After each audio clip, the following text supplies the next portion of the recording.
Hello and welcome back with another video of TREKKERPRISE. Well, today I have a special topic for you guys. We're not going to talk about Star Trek, but we're going to talk about Star Trek in a sense. We're going to have a look at the Black Mirror episode USS Callister. Well, I have to be really honest, I never watched any Black Mirror episode except this one. And obviously I watched this one because it's connected to Star Trek. And well, it was a pretty interesting episode. I remember the first time when I watched the trailer for the episode and I saw some production images. It's really interesting how they actually got the costumes and the whole feel. It feels like Star Trek, but obviously it's not Star Trek.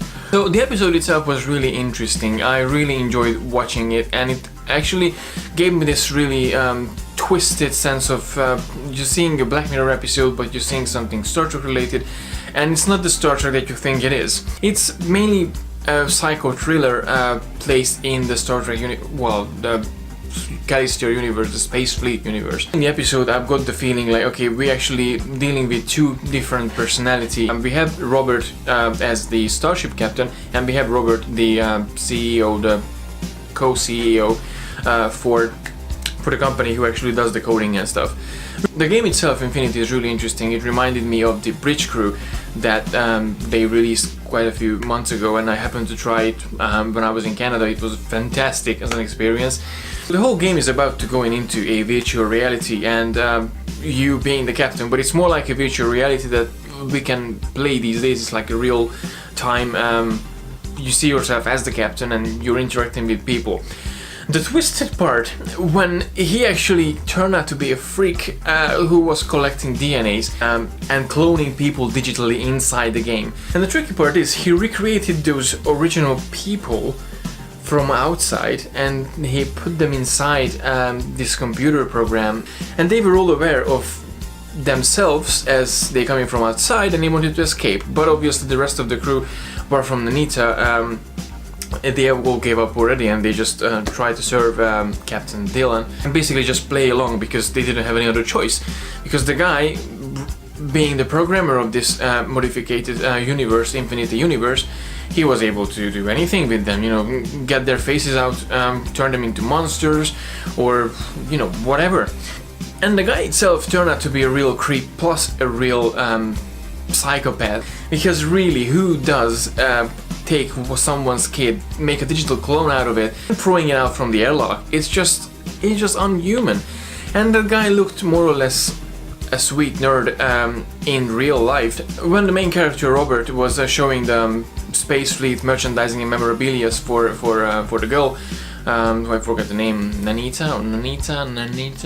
So the girl, when he was actually showing all the DVDs and VHS and Blu-ray and stuff like that. So I thought, this guy's quite nerdy, and actually I started to think about myself like, I have the DVDs too. Well, either way, that was a really sweet aspect of the show, that we had a guy at the beginning who was really enthusiastic about this show, but then he had this personality that I felt he might just want to take revenge on his co-workers and how actually he was mistreated and he was undervalued in his workplace, which is sort of understandable, but that's not the way how you do things. I think he was comfortable with the game itself and doing the things that he did because it was just digital coding for himself. It wasn't really murdering someone or getting their lives away or altering their personality or altering their physical appearance. He didn't really kill anyone, he didn't really alter anyone, he just rewrote a couple of codes. And if you're a psychopath, I guess.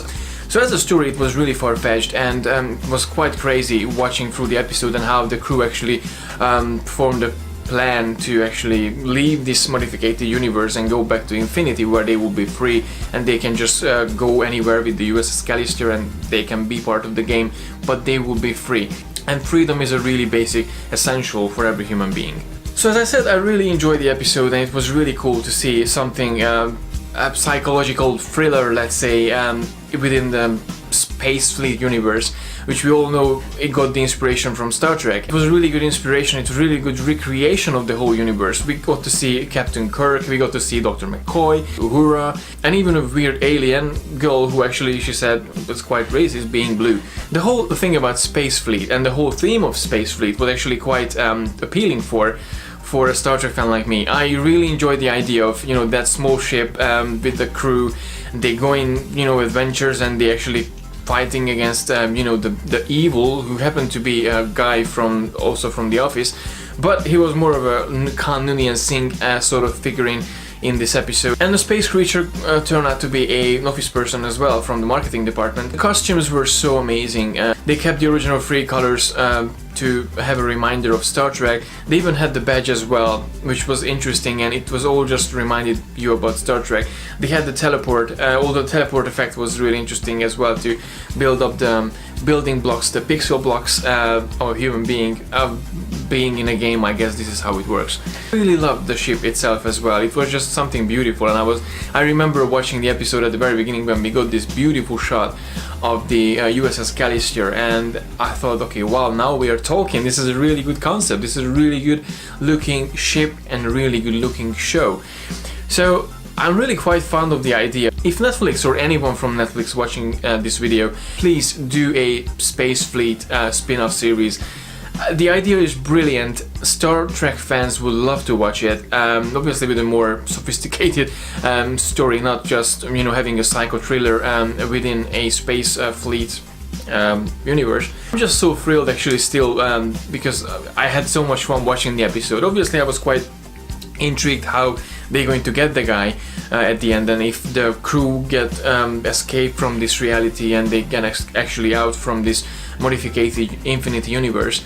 Interesting enough, when the ship escaped from the modified universe and it went back to the infinite universe, the ship outside remained the same, but inside everything changed to a sort of a JJ-esque view. Everything was so flashy and bright and light, and everyone got back their own skin and their genitals too.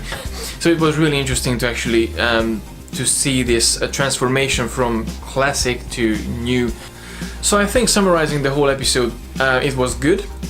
It's not necessarily something that you know, you can connect with Star Trek in a more philosophical level, but it pays a homage to Star Trek in a certain way, with the uniforms, with the whole feel of the USS Callister setup.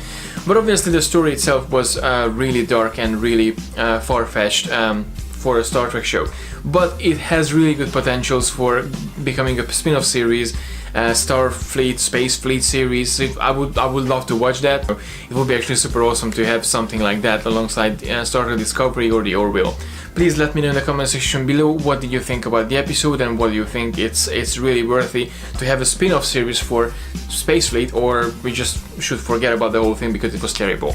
Again, thank you very much for watching. Please don't forget to like and share the video, and don't forget to subscribe to receive all the geekiness twice a week. And until next time, live long and prosper.